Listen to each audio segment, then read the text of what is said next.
I'm gonna mute.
morning, everyone. It's my pleasure to call this meeting of the Texas Commission on Environmental Quality to order. Today is Wednesday, September 6th, 2023. The time's 9:30 a.m.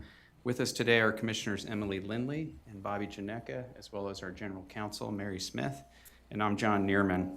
For those of you who are joining us virtually, I'll ask that you please keep your microphones muted when you're not speaking. And for those who are making presentations, please wait to begin your presentation until our General Counsel or I have asked you to begin speaking. On items where argument or discussion is allowed, we will inform speakers of their time limits. Registration has now closed, but if you would like to address the Commission on a particular item, please email agenda@tceq.texas.gov with your name, your affiliation, and the item that you'd like to speak to, and we will do our best to accommodate the request. With that, I want to thank everyone for being present today. And Ms. Smith, I understand the parties are still trying to log into get online to speak to item 1, so why don't we call item 2 first? So item number 2 is the application by Mondo Concrete Partners, LLC, for issuance of air quality standard permit for concrete batch plant registration number 168180. The parties have been notified that the commissioners will not take oral argument but may ask questions, and those who have signed in will be noted for the record.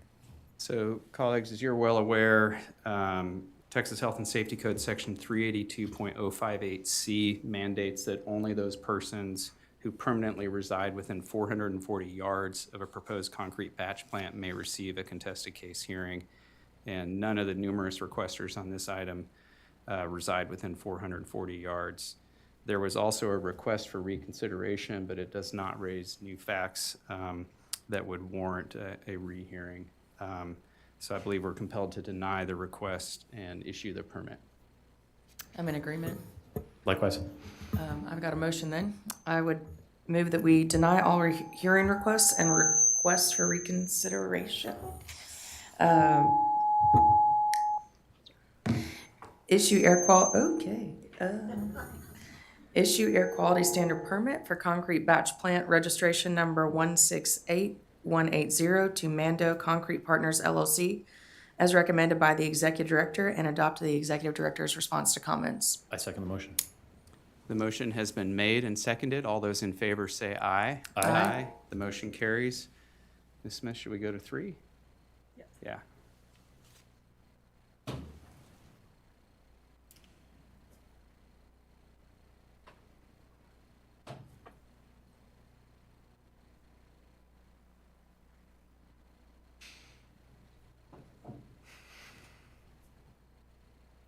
Item number 3 is the consideration of the application for renewal of TPDS permit number WQ00119130001 by Northwest Freeway Municipal Utility District.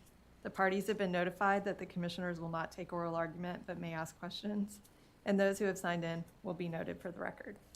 So colleagues, on this one, I agree with the Executive Director and OPIC that the renewal here is a so-called no increase renewal under Texas Water Code Section 26.028D, such that there is no right to a hearing. So I would deny the request and issue the renewal. Yeah. I'm at the same point, and I would move that we find that there is no right to a hearing on this application pursuant to Texas Water Code Section 26.028D.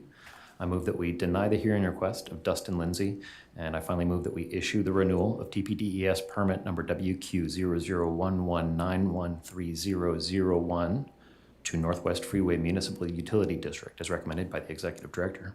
A second.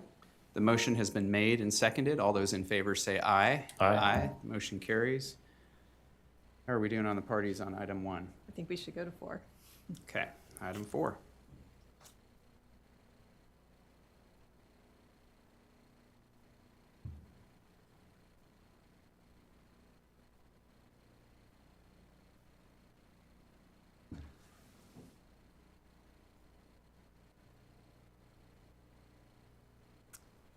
Item 4 is the application for the creation of Rockwall County Municipal Utility District number 11.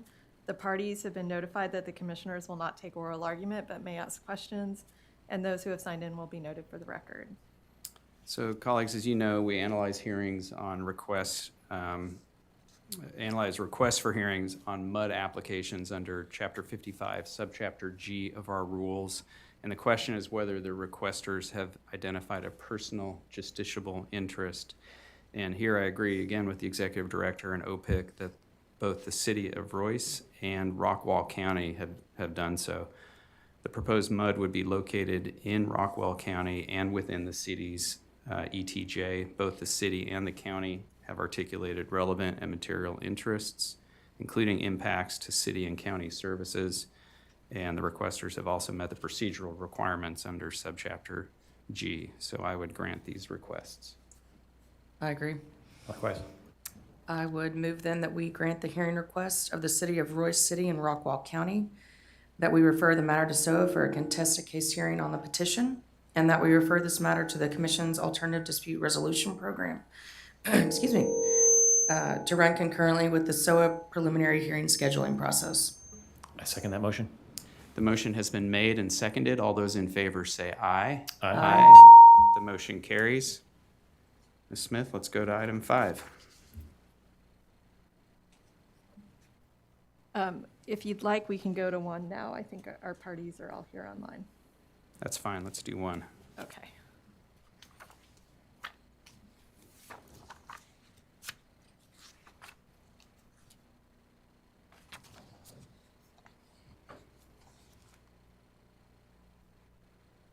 Item number 1 is the ALJ's proposal for decision and order regarding an enforcement action against Antonina LLC doing business as Food and Fuel Express. The order of presentation will be the Executive Director, followed by the respondent, the Office of Public Interest Counsel, and then the ED may reserve time for rebuttal as the ED bears the burden of proof in this matter. So we'll begin with the ED. Good morning. Good morning, Chairman, Commissioners, General Counsel, Public Interest Counsel. I'm David Cagle, an attorney in the Litigation Division, appearing on behalf of the Executive Director. The Executive Director recommends adoption of the proposed order in this matter as modified by the exceptions letter. This enforcement action involves 1 violation for failing to conduct annual Stage 1 pressure vacuum and pressure decay tests. After an evidentiary hearing in June 2023, the ALJ found that the Executive Director proved that the respondent was the owner and operator of the facility and committed the violation. The ALJ also found that the ED's recommended penalty of $3,000 was calculated in accordance with the Texas Water Code and TCEQ's penalty policy. The ED did not seek corrective action because the respondent came into compliance in January 2021 by conducting a Stage 1 test with a passing score. The ED filed an exception to address a non-substantive issue, and the ALJ agreed with the ED's exception. The Executive Director asks that you adopt the proposed order as amended by the exceptions letter. I'm here to answer any questions you may have and reserve the remainder of my time for rebuttal if necessary. Thank you, Mr. Cagle. I have none. Colleagues, any questions? All right, let's hear next from the respondent. Is Mr. Elbaya here? Yes. Yes. Sir? Yes, sir. Yeah, go ahead Here. and state your name and then the floor is yours. Okay. My name is Pierre Elbaye, and I am the operator of Food and Fuel Express in San Marcos, the store in questions for this violation. Good morning, Mr. Chairman and General Counsel. I'm going to be brief about this. In a normal time, this would be more than just the penalty and the violation. But in this time today, it's fine. But I want to go back 2 years ago to 2020. I've been saying this, that we were in a very difficult time. We were under COVID. Everything was postponed. We were asked to stay at home. We were asked to do business as minimum. We were trying to stay afloat as much as we can. We had manager not showing up, employee not showing up. It was very, very difficult and hard time for us. I have been in this business for 30 years. I have more than one store, more than one location. I have never had any violation with the ECQ. I have always been, good, no violation, no penalties for 30 years. The only reason why I'm contesting this is because that store, it's more than one thing happened at that particular time that caused this test not to be done or delayed. First, I bought that store in February 2020. That's when we were doing the paperwork, which is the peak of COVID, and we did not know anything about it. I did not get my delivery certificate to operate that store till June. I get the audit in December. We had me and the inspector, and on the site we went and checked because we have electronic equipment that tests everything. We thought that also that test could be done through the equipment that we have. Unfortunately, it was not. Then I immediately ordered the test. So the test was like 4 weeks late.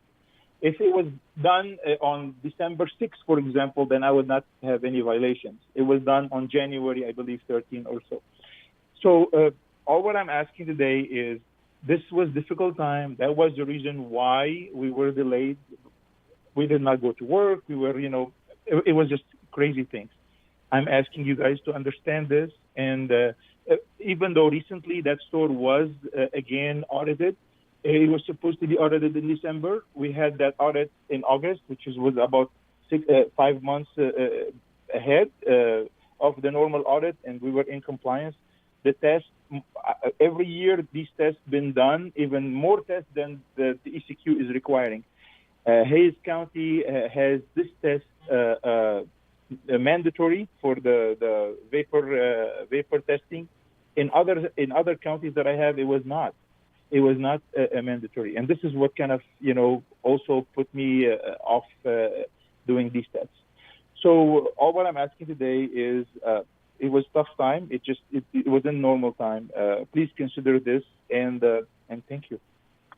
Thank you, Mr. El-Baye. I do have maybe a few clarifying questions for you. You spoke about an audit, and I think I heard you say that there was an audit in June, and was there a second audit in August? Two audits, or just?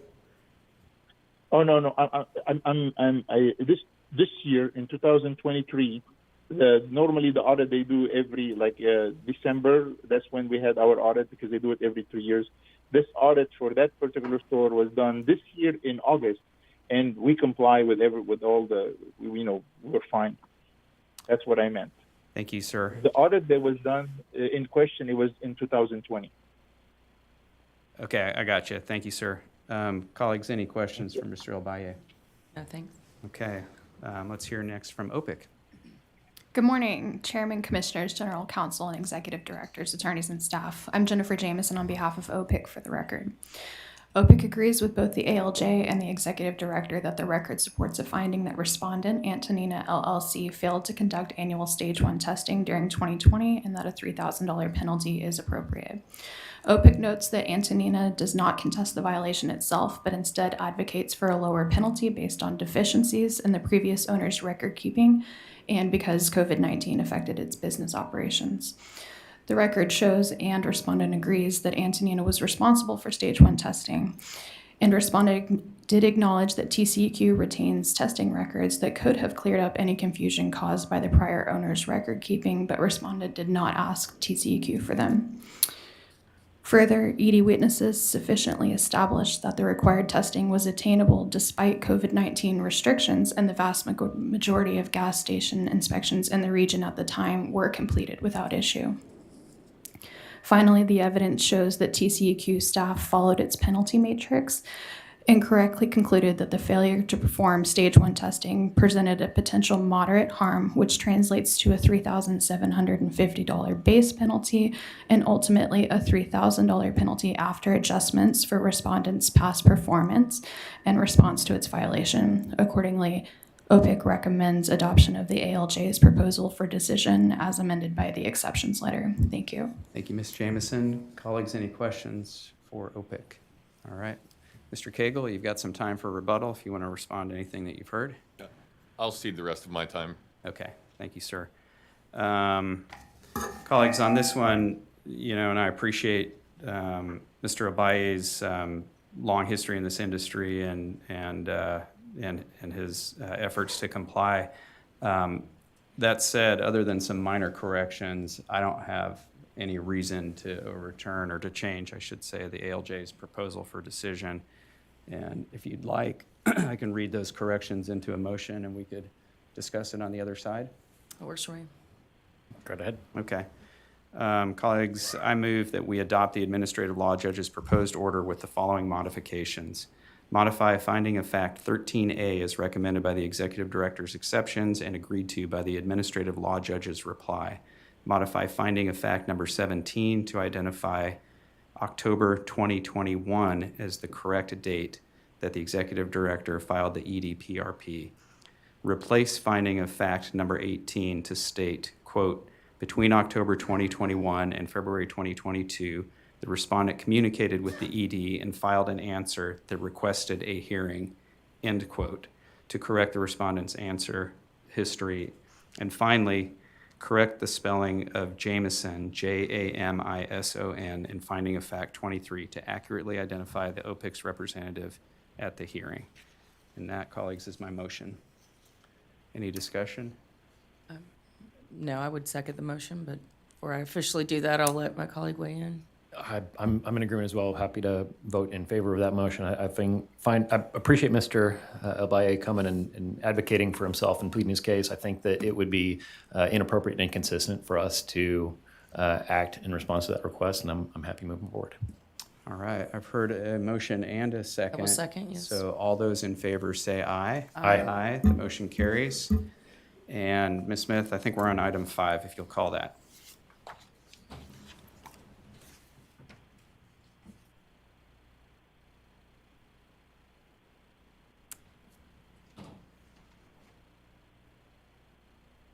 Item number 5 is a petition for the creation of 290 Betka Municipal Management District Number 1.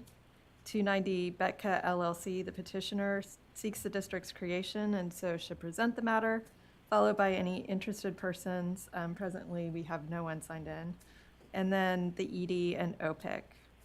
OGC recommends limiting the parties to 5 minutes for their presentation, and the petitioner may save time for rebuttal as they bear the burden of proof. So we'll ask the representative for the proposed district. Good morning, and I'll ask you to double check the mic and make sure you've got a green light. in front of you. Testing, All right, testing. we're All good, right. we're good. Go ahead, sir.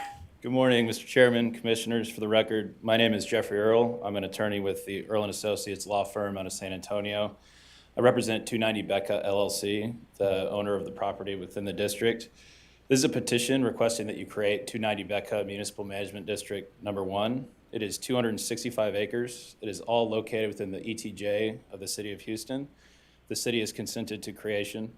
The planned use is a Class A industrial business park, which will create jobs, commerce, and provide much-needed support for the supply chain within the state, which is in line with the stated purpose of 375, which is to promote and benefit commercial development within the state.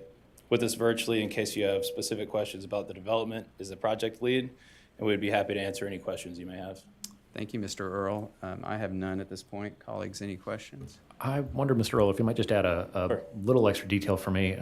Is there any significance in the proposed district's intention not to utilize any bonds, but instead to follow a route of using an assessment directly and a different method of financing? I'm curious if that's indicative of future business needs. We might need to expect to see that with other district matters in the future. Yeah, I think just with the interest rates being what they are, the bond market is pretty tough. And so being able to utilize those assessments as a statute allows creates more flexibility in private finance, and then the ability to repay those with assessments. I appreciate the significance of that current interest rate detail. So that fills in some answers for me. Thank you. Yes, sir. Thank you, Mr. Earl. Thank you. Let's hear next from any interested persons. And no one is signed in. No one signed in. Okay, Yeah. the executive director then. Good morning, Chairman, Commissioners, General Counsel, and Public Interest Counsel. My name is Bobby Salehi with the Environmental Law Division, representing the Executive Director. With me today is Justin Tack from the District Section. The Executive Director received a petition from 290 Betka LLC for the creation of 290 Betka Municipal Management District Number 1 pursuant to Chapter 375 of the Texas Local Government Code. The ED recommends granting the petition for the district creation. We're available for any questions you may have. Thank you, Mr. Salehi. I have none. Colleagues, any questions? All right, let's go to OPIC. Mr. Arthur. Good morning, Chairman and Commissioners. For the record, I'm Garrett Arthur, TCEQ Public Interest Counsel. OPIC agrees that the petitioner has satisfied the applicable requirements of Texas Local Government Code Chapter 375, Texas Water Code Chapter 49, and Texas Administrative Code Title 30, Chapter 293. Specifically, the district is feasible, necessary, and would benefit the public. Therefore, OPIC supports granting the petition for creation of Betka Municipal Management District Number 1 in Harris County. Thank you, Mr. Arthur. Colleagues, any questions for OPIC? Seeing none. Mr. Earl, I'm not sure there's anything in there to rebut, but if you have any additional thoughts, I'll give you that opportunity. Okay, we're good. Colleagues, as you know, we consider petitions for the creation of municipal management districts under Chapter 375 of the Local Government Code, and based on the uncontested petition before us and the executive director's technical memorandum, I would grant this petition. It does appear to meet the minimum content requirements, the relevant notice requirements. The initial directors appear to be qualified, and the executive director's proposed order appears to be appropriate. Commissioner Lindley. I'm in agreement. Likewise, I make the motion that we grant the petition for the creation of 290 Betka Municipal Management District Number 1 in Harris County and issue the executive director's proposed order for creating the district and appointing the 5 initial directors. A second. The motion has been made and seconded. All those in favor say aye. Aye. Aye. The motion carries. Ms. Smith, when you're ready, please call the next item.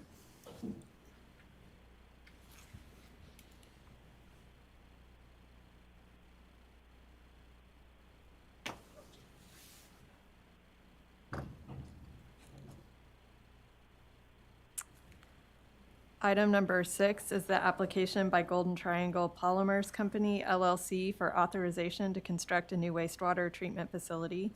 The parties have been notified that they would have 5 minutes for presentations.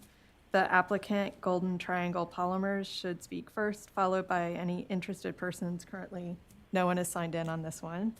The ED, and then OPIC. And the applicant may save time for rebuttal as it bears the burden of proof. And so I guess we would begin with the applicant, and I believe that's Chad Jennings. Good morning, Mr. Jennings. Mr. Jennings, let me interrupt you. I'm not sure we've got you on the mic. Thank you. It's clear now? There we go. Yeah, we Okay, got you. thank you for sir. verifying. All right, good morning, Chairman and Commissioners, General Counsel, and representatives of the Executive Director and Public Interest Counsel. I am Chad Jennings, Plant Manager of the new Greenfield Golden Triangle Polymers plant being constructed in Orange, Texas, as well as Vice President of Golden Triangle Polymers Company. Golden Triangle Polymers is here this morning to respectfully request approval to begin construction of the wastewater treatment facility at the plant. Golden Triangle Polymers has submitted a TPDES permit application to authorize the discharge of up to 5.2 million gallons per day of treated wastewaters from the petrochemical plant. The plant will consist of 3 manufacturing units, including an ethane cracker and 2 high-density polyethylene units. The discharge will be by pipeline to a submerged outfall in a tidal portion of the Sabine River located adjacent to the Port of Orange, Alabama Street Terminal. Golden Triangle Polymers appreciates the Commissioner's consideration of the request and recognizes that these requests are not common. I would like to say up front that Golden Triangle Polymers intended to file the TPDES permit application with ample time for its processing prior to construction of the wastewater treatment facility. Once it became apparent to the company that a discharge of treated industrial wastewater to Cow Bayou or Adams Bayou, the 2 closest water bodies, would not be an option due to ongoing work on the total maximum daily loads for those waters, Golden Triangle Polymers worked diligently to identify an appropriate location for the discharge. Golden Triangle Polymers identified potential options for the discharge at both the Neches River and Sabine River. Many potential locations, approximately 25, were evaluated and rejected for various reasons. Some locations on the Sabine River were extensively evaluated and then rejected for technical or logistical reasons. Once a workable location was identified, additional time was necessary to negotiate agreements and identifying the suitable pipeline pathway to the discharge location. To keep the project on schedule, this request for approval to construct the wastewater treatment facility under Section 26.027 of the Texas Water Code was necessary. Golden Triangle Polymers fully acknowledges that approval of the request and subsequent commencement of construction does not in any way bind the TCEQ to issue the TPDES permit to the company. Also, if the TCEQ does issue a TPDES permit, Golden Triangle Polymers acknowledges that it may need to modify or upgrade the wastewater treatment facility from the currently planned design to achieve permit requirements. Golden Triangle Polymers also acknowledges that once this approval to construct is granted, expenditures it makes on the wastewater treatment facility are at its own financial risk, and that the equipment ultimately may never be used for a direct discharge from the facility to waters in the state. Most, if not all, of the wastewater treatment equipment that Golden Triangle Polymers will construct will still be useful to manage wastewater from the plant for indirect discharge, reuse, and/or off-site disposal. As described in the request, the wastewater treatment facility will be located on approximately 5 acres centrally located within the site.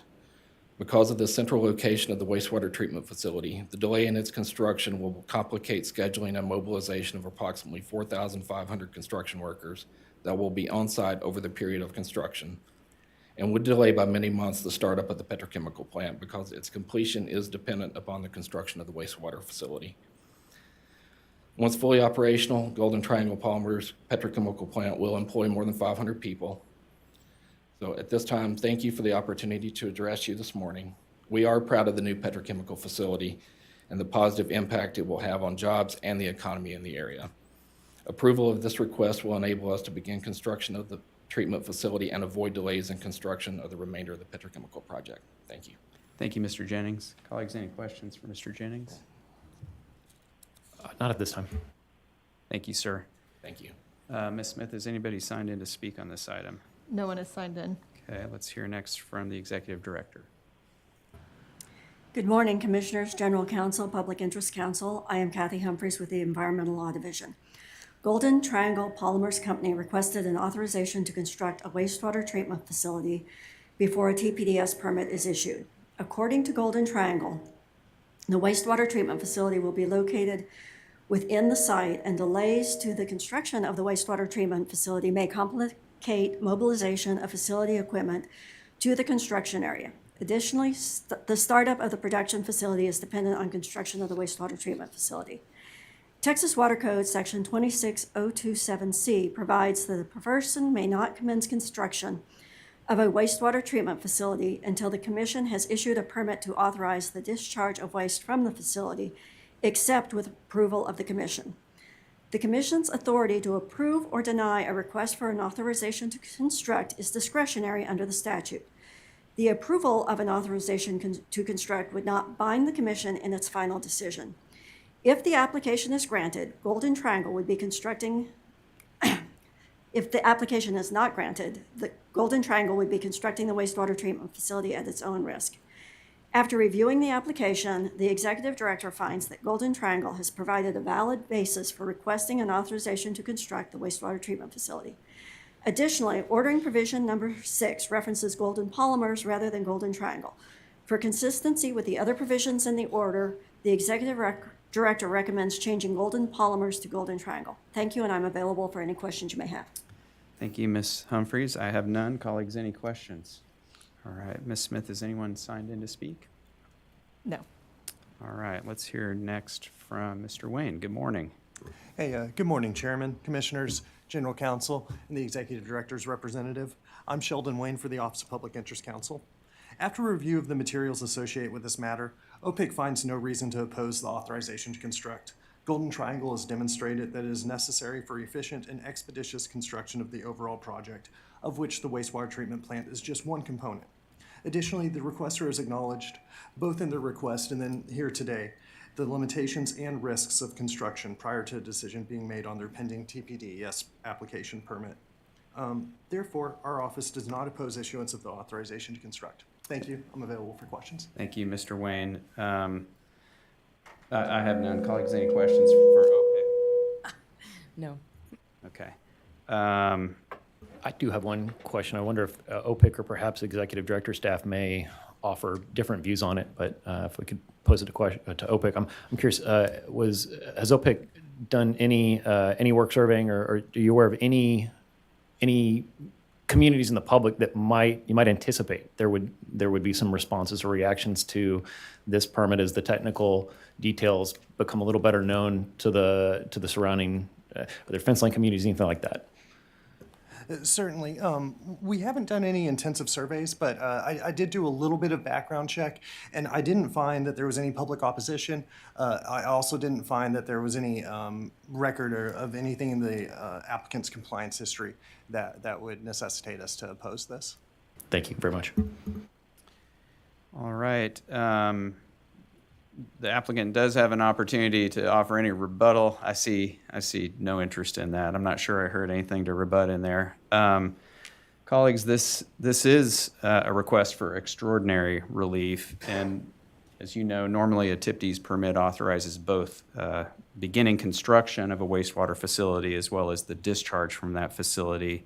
And here we're asked to allow construction before the applicant knows whether a TIPD's permit would be issued or the terms of any authorization that might be issued. And historically, we've sought to discourage these requests and have declined them unless there's a compelling reason to grant them.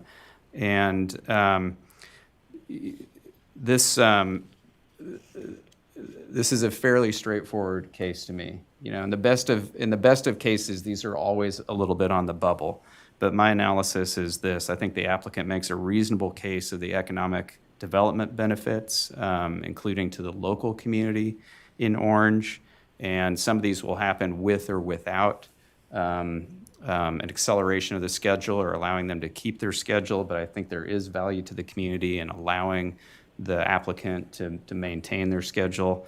And we haven't heard any objections. Nobody signed in opposed to this item, and it sounds like OPIC has done a little bit of due diligence around that. So on balance, I'm in favor of granting this request. Commissioner Lindley. I agree. I don't see a reason to oppose it, and so I'd be fine granting it.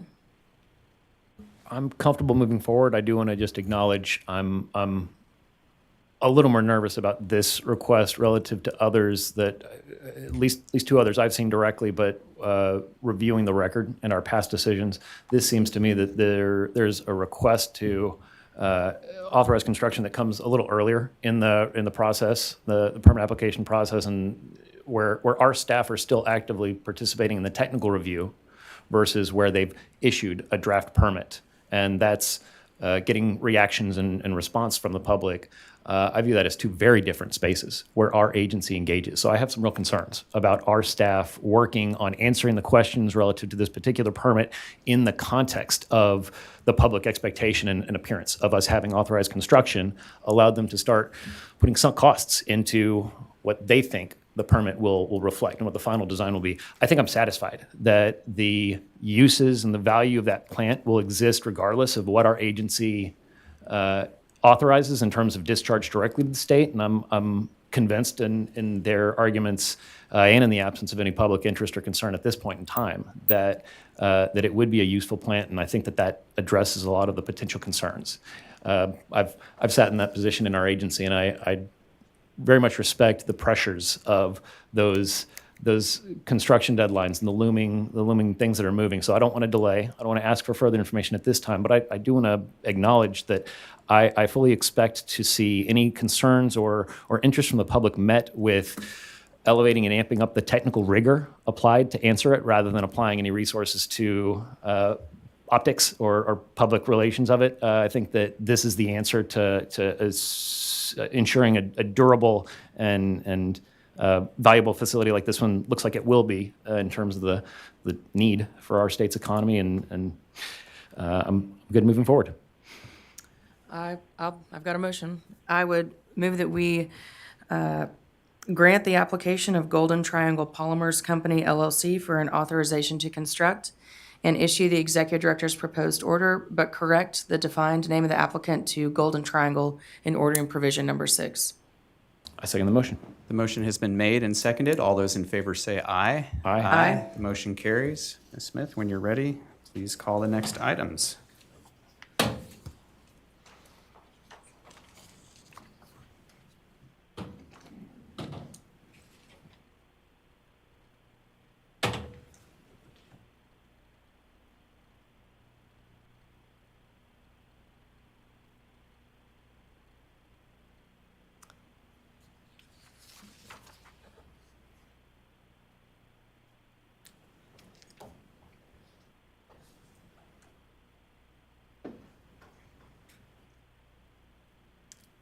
Items 7 through 10 are the consideration of fiscal year 2024 proposed assessments for annual costs for Water Master operations in the Rio Grande Water Division, the South Texas Water Division, the Concho River Water Master Program, and the Brazos the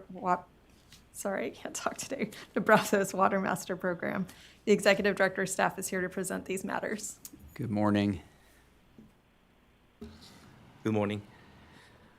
Good morning, Chairman, Commissioners, General Counsel, and Public Interest Counsel. My name is Jose Davila Pepe, Water Master Section Manager with the Water Availability Division.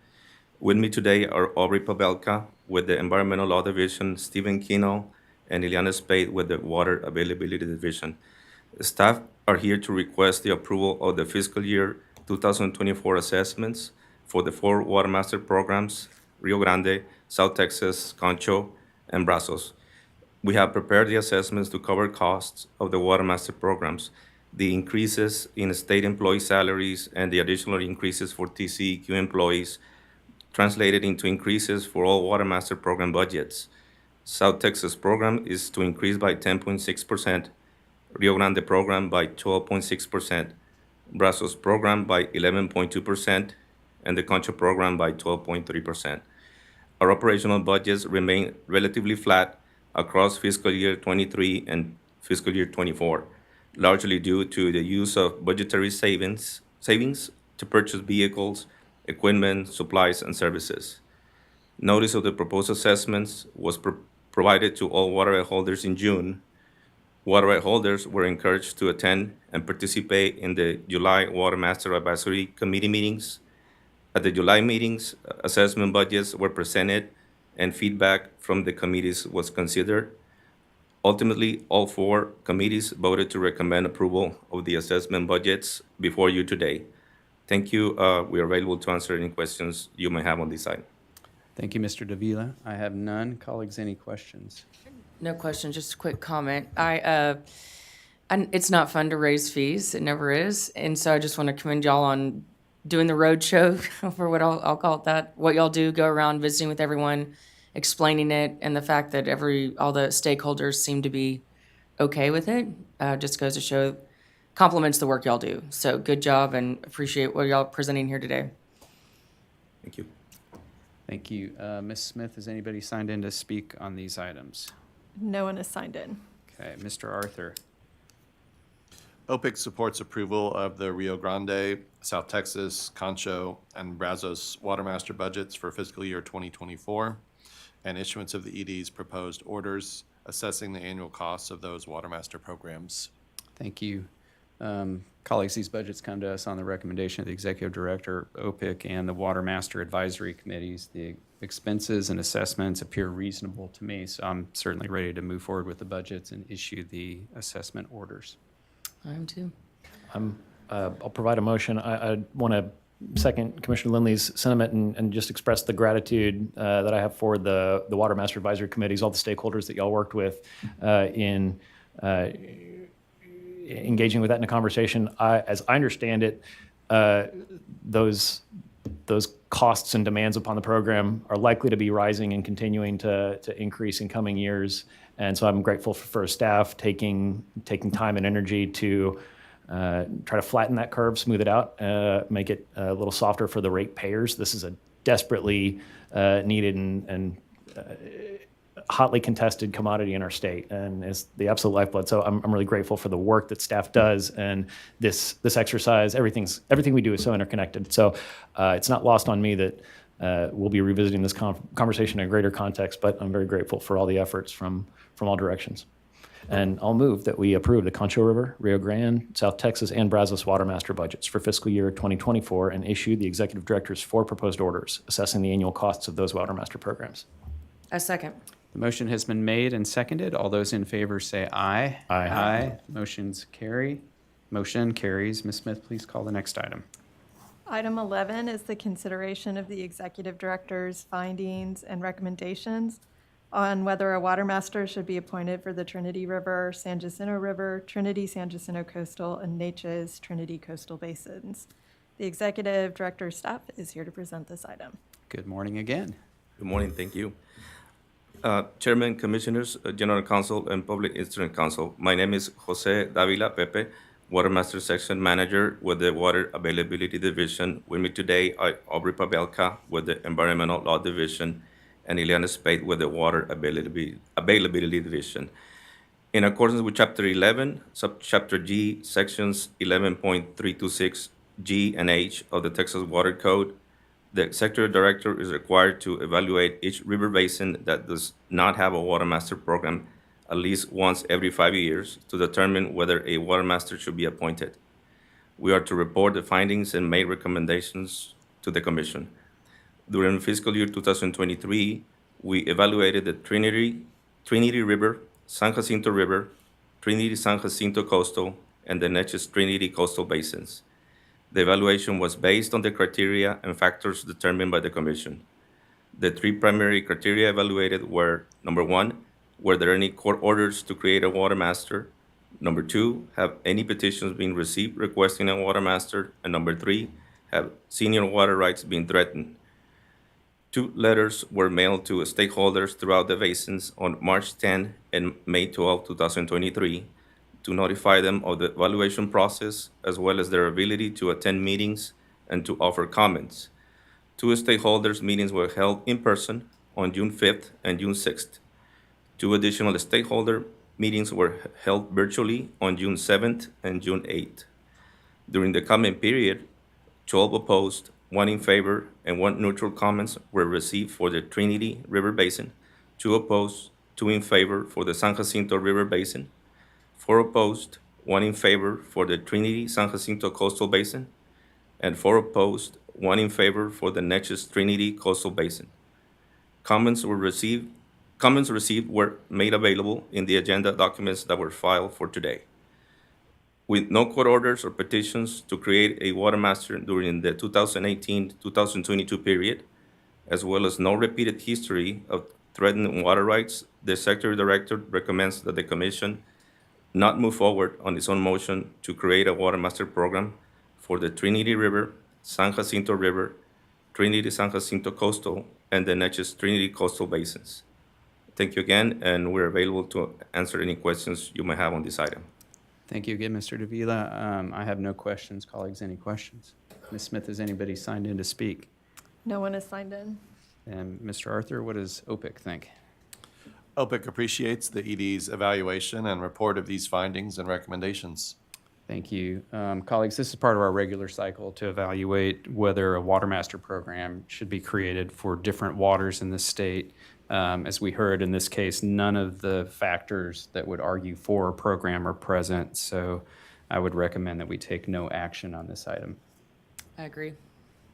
All right. Thank you again, Mr. Davila. And Ms. Smith, when you're ready, I'll ask you to please call the next item.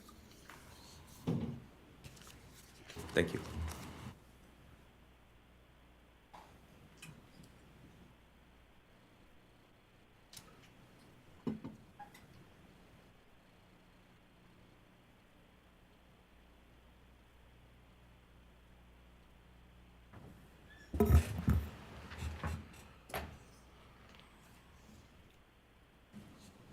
Item number 12 is the annual review of financial assurance mechanisms and cost estimates for radioactive material license numbers R04100, held by Waste Control Specialists.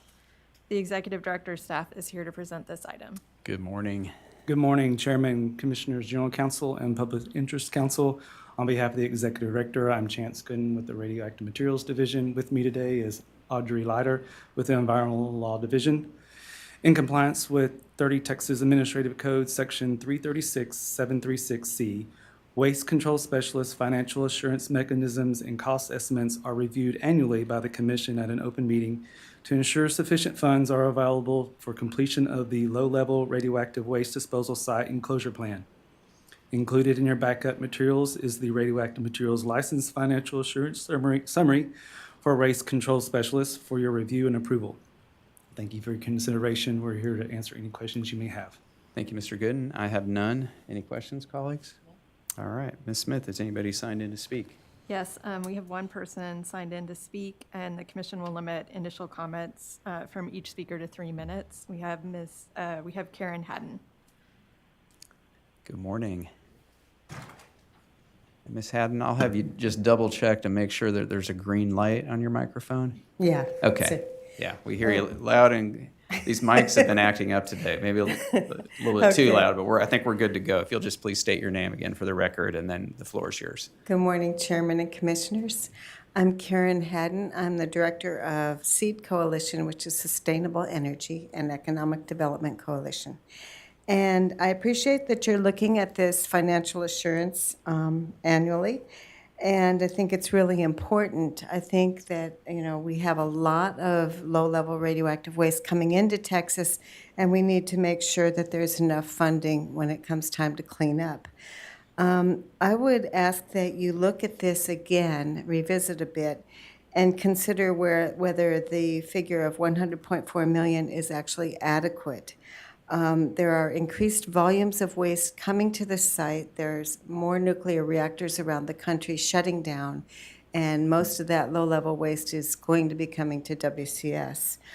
There's a possibility, and it's not being considered here, that greater than Class C waste could end up coming to this site, which is hotter, more dangerous waste, depending on what the NRC does in terms of recategorizing that waste. So I don't see that figured in. And this is the same number that's been used for a lot of years. Historically, when you look at other sites across the country, cleanup has cost billions of dollars, and it's quite possible that the same may turn out to be true here. In New York, there's a former reprocessing site. Granted, that's different, but that cleanup cost $9 billion, but the state of New York ended up spending $2 billion. And that's according to former NRC Commissioner Peter Bradford. So I urge you to look after the interests of the state, the economic interests. We need to be able to clean up if it comes time. And I urge you to consider raising the amount of financial assurance. Thank you. Thank you, ma'am. Colleagues, any questions or comments? All right. Thank you for your comments. Appreciate that. Thank you. Ms. Smith, is anybody else signed in to speak? No. Okay, let's hear from OPIC. Mr. Arthur. OPIC supports approval of Waste Control Specialists' financial assurance mechanisms and cost estimates as recommended by the ED. Thank you. And colleagues, I appreciate the comments we just heard, and we'll just reiterate that this is an annual review, and to the extent that future conditions cause a change, we should definitely keep our eyes wide open. We appreciate those comments. As it stands now, there have been no changes in the condition of the site or the status of the site, or in the form of the financial assurance. And the amounts have been adjusted for inflation. So I think as it pertains to this 12-month review cycle, I'm ready to approve the financial assurance. I'm in agreement. Likewise, and to add one further point to that point you made, Mr. Chairman, I think it's very robust, in my opinion, where this agency has view of any future activities or future waste streams or future wastes that, if there were to be a change in authorization relative to the facility there, the agency would really need to evaluate if there was an impact in changing cleanup remediation costs, either corrective action costs, closure costs, things like that, where statute directs us, our agency specifically, to consider the different scenarios. And I'm satisfied that there is a very deep look that our staff will engage in and have the lever to make the decision. Is the financial assurance amount adequate? Does it require amendment or revision along with future amendments? And I would direct any interested members of the public, who I'm very grateful for their watching not just what this site and this program area is today, but what it could be tomorrow. I'm grateful for their interest, and I would encourage them to take a look at the details of that financial assurance that I believe is attached to a past license amendment, which reflects what I just described, our staff taking a very detailed look at the time that there was a change in activities presented to them as a request from this applicant, or for this regulated entity.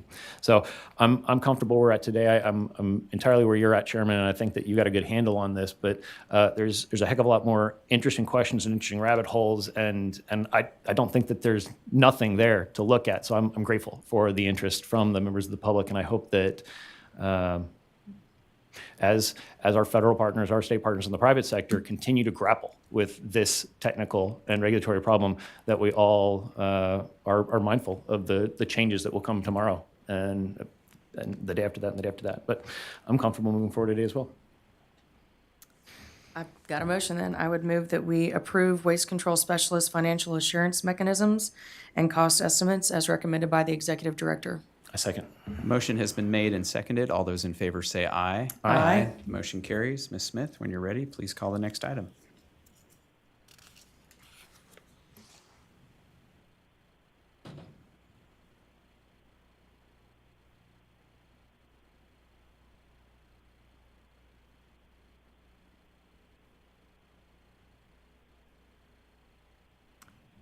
Item number 13 is the consideration of adoption of an amendment with renewal of TIPD's general permit number TXG 830000, authorizing discharges of petroleum-related water or contaminated water. The Executive Director's staff is here to present the item.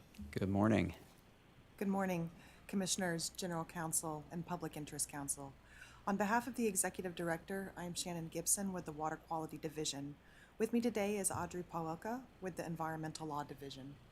Staff requests adoption of a renewal with amendments of Texas Pollutant Discharge Elimination System General Permit Number TXG 830000, which authorizes the discharge of water contaminated by petroleum substances into or adjacent to water of the state from a variety of sources.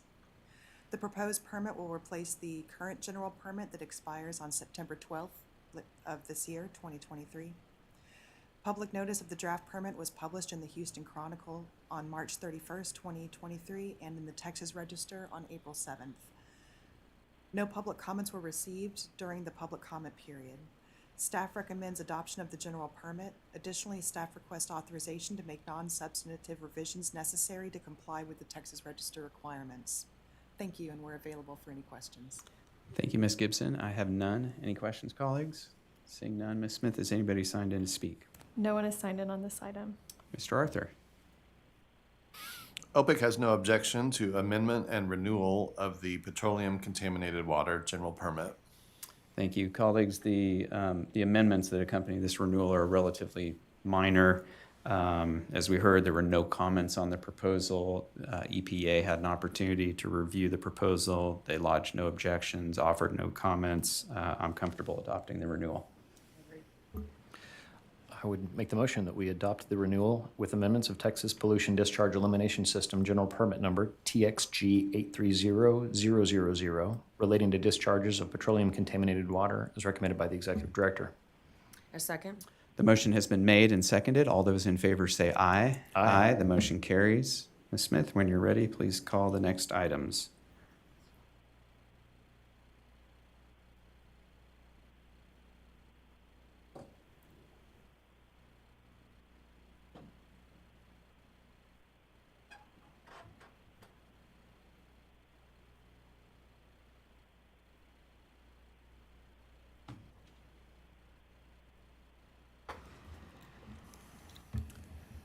That will take us to our enforcement docket, items 14 through 33, and the Executive Director's staff is here to present these matters. Good morning.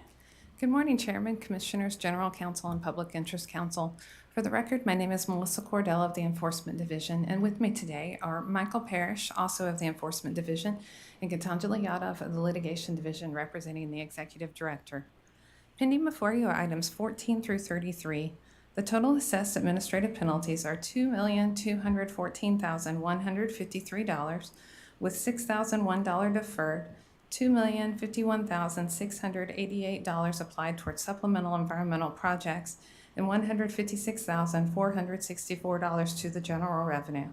We respectfully request approval of these items and are available to answer any questions you may have. Thank you, Ms. Cordell. I have none. Colleagues, any questions? Ms. Smith, is anybody signed in to speak? We have folks signed in on items 14 and 19 who are available to answer questions but don't wish to speak. Okay, Mr. Arthur, what says OPIC? OPIC supports adoption of these enforcement orders as presented by ED staff. Thank you. Colleagues, I do as well. I would agree. Likewise. I've got a motion then. I move that we adopt items 14 through 33 as recommended by the executive director. I second the motion. The motion has been made and seconded. All those in favor say aye. Aye. The motion carries. Ms. Smith, when you're ready, please call the next item.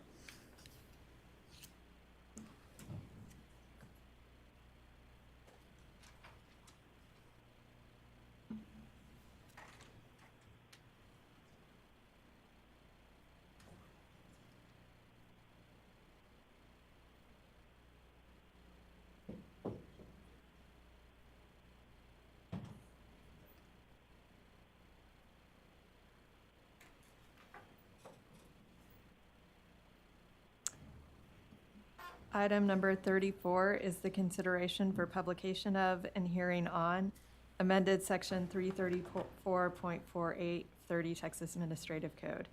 The executive director's staff is here to present the item. Good morning. Good morning.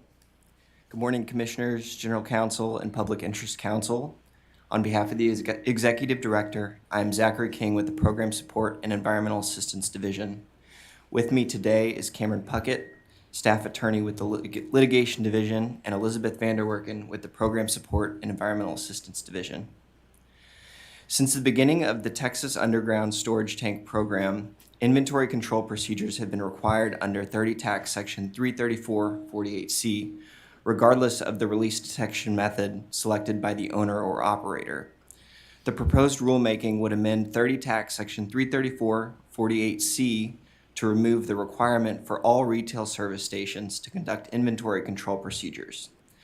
This change does not remove the requirement for inventory control to be performed as a necessary component for a release detection method selected under 30 Tax Section 334-50D4, which is the combination of inventory control plus automatic tank gauging, or 30 Tax Section 334-50D9, which is the combination of inventory control plus statistical inventory reconciliation. A public hearing will be offered on this proposal in Austin, Texas on October 19th, 2023. Staff respectfully recommends approval to propose the publication of and hearing on October 19th, 2023, associated to the proposed changes in Chapter 334 relating to underground and above-ground storage tanks. Staff also respectfully requests permission to make non-substantive revisions to comply with Texas Register requirements. Thank you, and we are available to answer any questions. Thank you, Mr. King. I have none. Any questions, colleagues? Ms. Smith, has anybody signed in to speak? We have people signed in, but they don't wish to address the commission, and their presence will be noted for the record. Thank you. Mr. Arthur? OPIC has no objection to publication of this proposal. Thank you. Colleagues, it looks like the advances in leak detection practices may allow us to eliminate some redundant regulatory burdens, and I'm ready to put this out for public comment and see what the stakeholders think. I agree.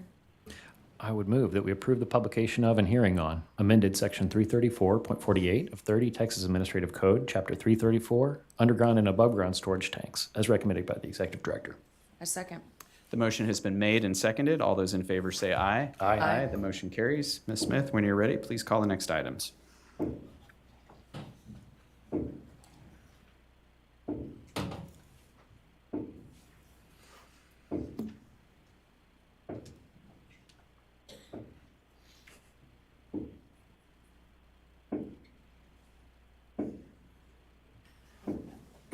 you lean your head out the window and tell them to knock it off? I think our window's still open. So that takes us to items 35 through 40, the quadrennial rule reviews for chapters 1, 21, 115, 297, 329, and 342 of the Texas Administrative Code, Title 30. And the Executive Director's staff is here to present these matters. Good morning. Good morning, Chairman, Commissioners, General Counsel, and Public Interest Counsel. On behalf of the Executive Director, I am Gwen Rico with the General Law Division. Pending before you are items 35 through 40, the adopted rule reviews of 30 Texas Administrative Code Chapter 1, Purpose of Rules, General Provisions, Chapter 21, Water Quality Fees, Chapter 115, Control of Air Pollution from Volatile Organic Compounds, Chapter 297, Water Rights Substantive, Chapter 329, Drilled or Mine Shafts, and Chapter 342, Regulation of Certain Aggregate Production Operations. As required by Texas Government Code Section 2001.039, Executive Director staff conducted a rule review of these chapters to determine if the need for the rules within these chapters continued to exist. The proposed notice of the review for Chapter 115 was published in the April 7th, 2023 issue of the Texas Register, and one comment was received. This comment was reviewed and determined to be outside the statutory or regulatory purpose of the rule review and will be considered when the rule is next substantively changed. Chapters 1, 21, 297, 329, and 342, published in the April 21st, 2023 issue of the Texas Register with 30-day comment periods for all. No comments were received. Based on the review of these chapters, the Executive Director has determined that the reasons for the rules in Chapters 1, 21, 115, 297, 329, and 342 continue to exist, and changes to the rules identified as part of this review process will be addressed in a separate rulemaking action in accordance with the Texas Administrative Procedure Act. In conclusion, we respectfully recommend approval of the adoption of the rule reviews of Chapters 1, 21, 115, 297, 329, and 342. Additionally, staff requests authorization to make non-substantive revisions necessary to comply with Texas Register requirements. Thank you. The project managers and attorneys assigned to these chapters are here with us to answer any questions. Thank you, Ms. Rico. I have none. Colleagues, any questions? Okay, Ms. Smith, has anybody signed in to speak on any of these items? Yes, on item 38, which is the rule review for Chapter 297, we have Destiny Rauschuber online. And ma'am, you can go ahead when you're ready, and I'll ask you just please repeat your name for the record, and then the floor is yours. Hi, can you all hear me? We do. Okay, perfect. Hello, Commissioners. My name is Destiny Rauschuber, and I'm a staff attorney with the Brazos River Authority. I am here today to comment on the review and readoption of 30 Text Chapter 29.7 concerning water rights. I am specifically concerned with the readoption of Rule 29.7.58b. This rule is as followed. It is, if a water right has appropriations with different priority dates, the oldest priority water shall be credited against the water first used unless the water right expressly provides otherwise, or the water right holder requested the water master to count the water used against the junior portion of the right. Essentially, this rule has the ability to allow, under certain set of circumstances, an express right to account junior priority water before senior priority water. At the time of this rule's enactment in 1999, the BRA commented that this rule could be used to allow water right holders who apply for an express right to account junior priority water before senior priority water to reserve their most senior water for times of drought. I am here once again to express concerns that this rule could potentially be used by water right holders to request junior first authorizations that circumvent the prior appropriations doctrine, especially in a water master area. BRA believes that this rule 297.58b must be amended to accurately reflect that in a water master area, water right holders cannot request to amend their permit to have these junior first authorization, which we believe is more in line with the legislative history of this rule and will better protect existing water right holders. Thank you for your time, and I'm sorry I missed the first round of comments. Oh, thank you for your comments. Appreciate you joining us today. Ms. Smith, has anybody else signed in to speak? No one else has signed in. Okay, Mr. Arthur. OPIC agrees that the reasons for initially adopting the Chapter 1, 21, 297, 329, and 342 rules continue to exist, and we support readoption of the rules in each of those chapters. Regarding Chapter 115, OPIC recommends that EPA's comments be considered as general stakeholder input for possible future policy or rulemaking actions. With that recommendation, OPIC agrees that the reasons for initially adopting the Chapter 115 rules continue to exist, and we do support readoption of the chapter.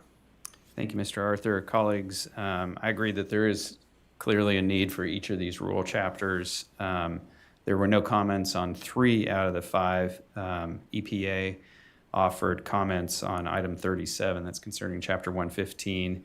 BRA, as we just heard, offered comments on item 38 concerning water rights. All of those comments are outside the scope of this particular rulemaking, but we will retain them to consider in future rulemakings. In addition, and I think this was noted, we found obsolete or incorrect provisions or both in Chapter 115, so we should initiate a rulemaking to address those. I agree. I can make a motion then.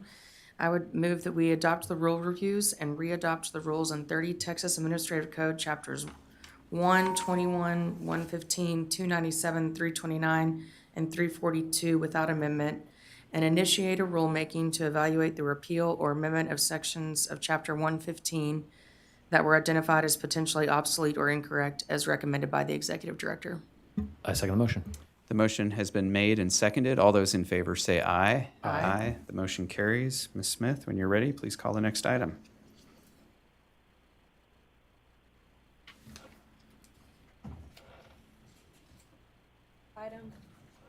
Item 41 is the public comment session. The commission will receive comments from the public on any matters within the jurisdiction of the TCEQ in accordance with Texas Water Code Section 5.112. The commission cannot or will not receive comment on pending permit matters or other contested cases like enforcement matters, because these are subject to a prohibition found in the Texas Government Code. In the interest of time, speakers will be limited to 3 minutes each, with the total time for public comment limited to 1 hour. Please note that the commission's discussion of subjects for which public notice has not been given are limited to statements of specific factual responses and the recitation of existing policy. With that, we will begin with William Schwartz. Good morning, Mr. Schwartz. Morning. You hear me okay? We can hear you. Yes, Great. sir. As she said, my name's William Schwartz. I'm a CPA, and for over 10 years, I've owned a small chain of 3 emissions and safety inspection shops in Austin, Texas. We do about 100,000 inspections every year. I probably have more insight into the economics of the inspection business than anybody else in the state of Texas. I'm here to warn you about an impending crisis that you guys have not caused, but you're going to be blamed for. In 2025, when the price of a vehicle inspection goes down from $1,850 to $1,150, it will be virtually impossible to get an emissions inspection in the town of Austin and El Paso. As more and more people are frustrated and can't register their vehicles, it will eventually be picked up by the news media. TCEQ will be blamed for this. I believe it will be a news event similar to the paper tag event recently and the ERCOT event of a couple of years ago. You'll be forced to increase the price of an emissions inspection.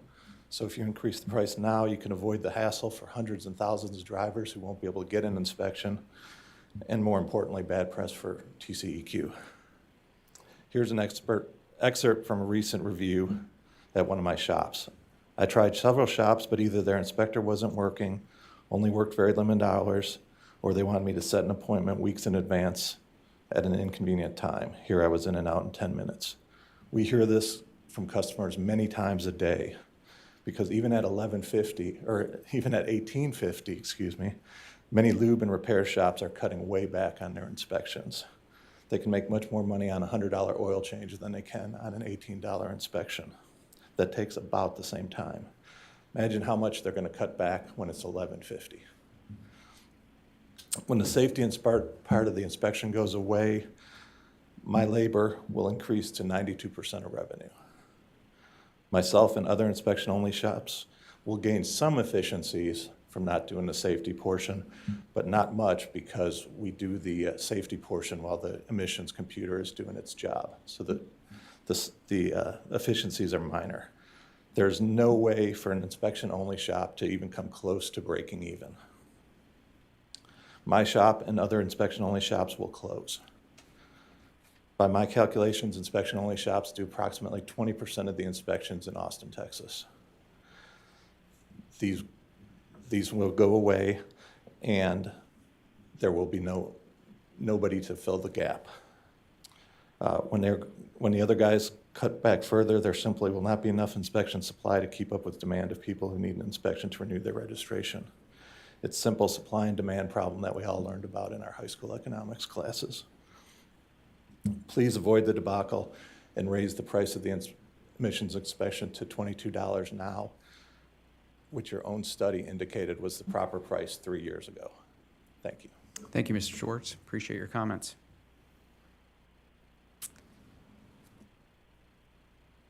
And then next I have Jojo Hesselmeyer.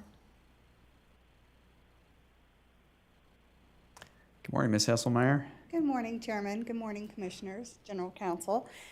Last month was my first time before you, and I too brought an inspection issue before you, specifically to Bexar County. Two issues with them. One is the date, the gap when safety inspections end and emissions begins for them.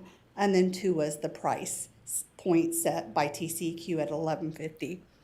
I just wanted to tell you guys today about a survey that TSIA did back in July.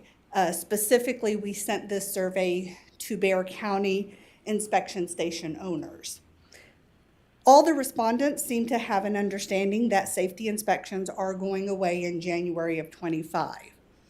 60% of respondents said that they would be able to continue to operate their business after 1/1/25, while 40% said they would not be able to continue to operate their business after January 25. This seems to correlate to the 60% of respondents that said their business performed other services besides inspections, while 40% of respondents said their station was an inspection-only type business.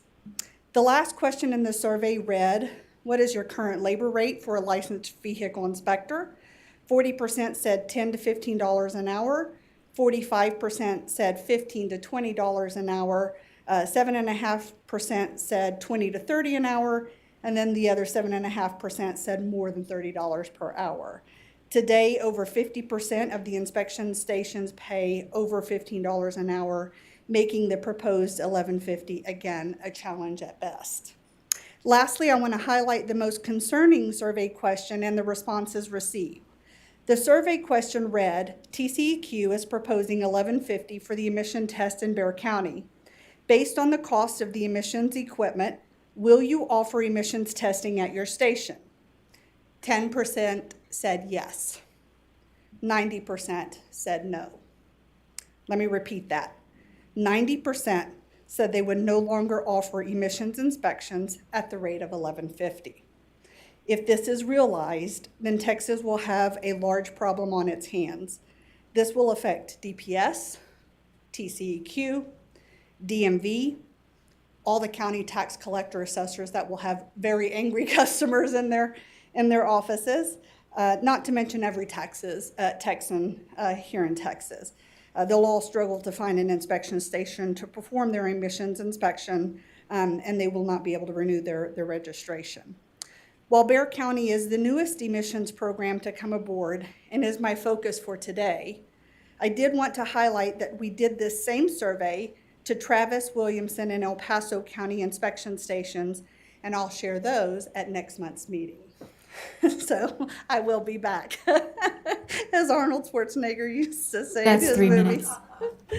So that concludes what I had to say today. Thank you so much for your time, and I look forward to seeing you next month. Thank you, Ms. Hesselmeyer. We appreciate the repeat performance, and we'll see you next month. We have two others who said they were going to be participating virtually but don't appear to be online, so I'll call their names and just confirm that. But the first is Lydia Ponce. Ms. Ponce, are you with us online? Hearing nothing. And then the next person is Cheyenne Rendon. And I'm assuming Miss Rendon, are you with us? All right, well, as you... I don't either online. I'm sorry, say that again, please? I don't show either one online. Oh, thank you. Okay, I appreciate that. Well, of course, they'll have another opportunity next month. And I guess maybe we should meet the line to see if anybody else has a comment. Okay. If there's anybody else who's joining us virtually who may have a comment for the commission, this is your opportunity to speak up.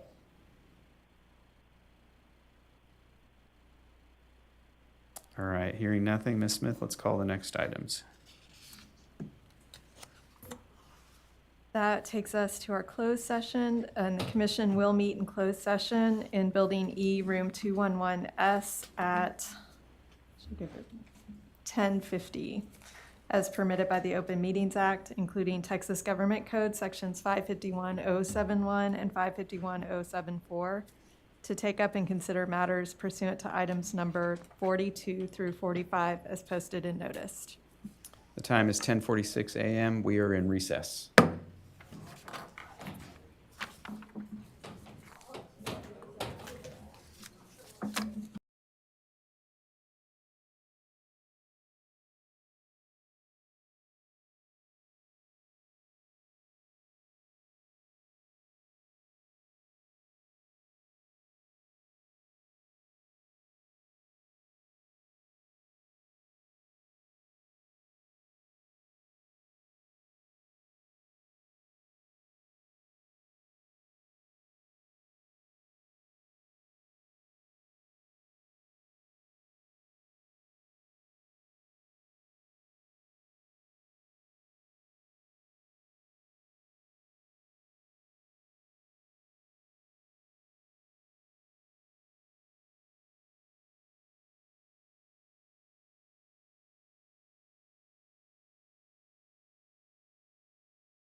The commission met in Building E, Room 211S for closed session from 10 a.m. until 11:10 a.m.